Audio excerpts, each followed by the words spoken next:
आइल बाटे कुर्ती तनाइल बाटे लगता कि तूर दी बटनिया। 16 के है निशानी सुना हो राजा जानी, 16 के है निशानी सुना हो राजा जानी। केहू तो दिलदार न मिलल, मन भर प्यार न मिलल, ए रजाऊ दिल के करार न मिलल। आगे से हिट बड़ी रे ओ डार्लिंग, पीछे से फीट बड़ी रे।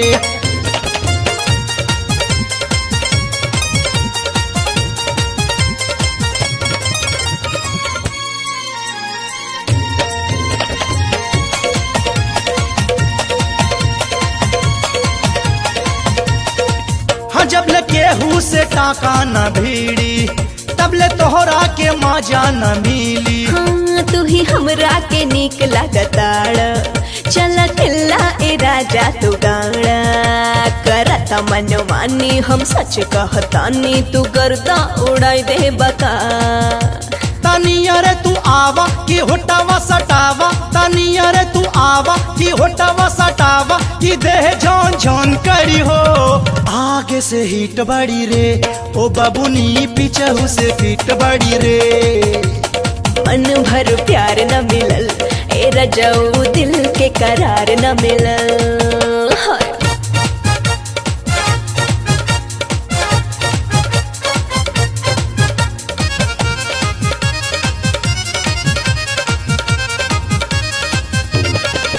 राजा ऐसन तू मजा चखबला, पोरे पोरे बदनवा दुखबला।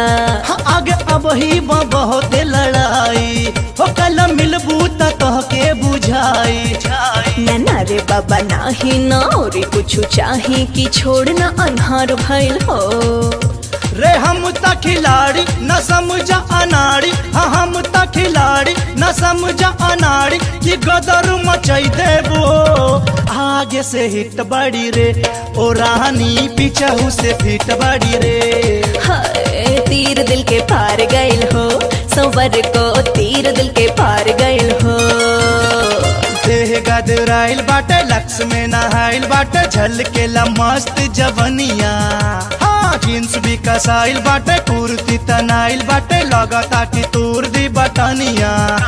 सुना हो राजा जानी आबा न काटा चानी, सुना हो राजा जानी आबा न काटा चानी, लगे हल्फा मचाई दे बका।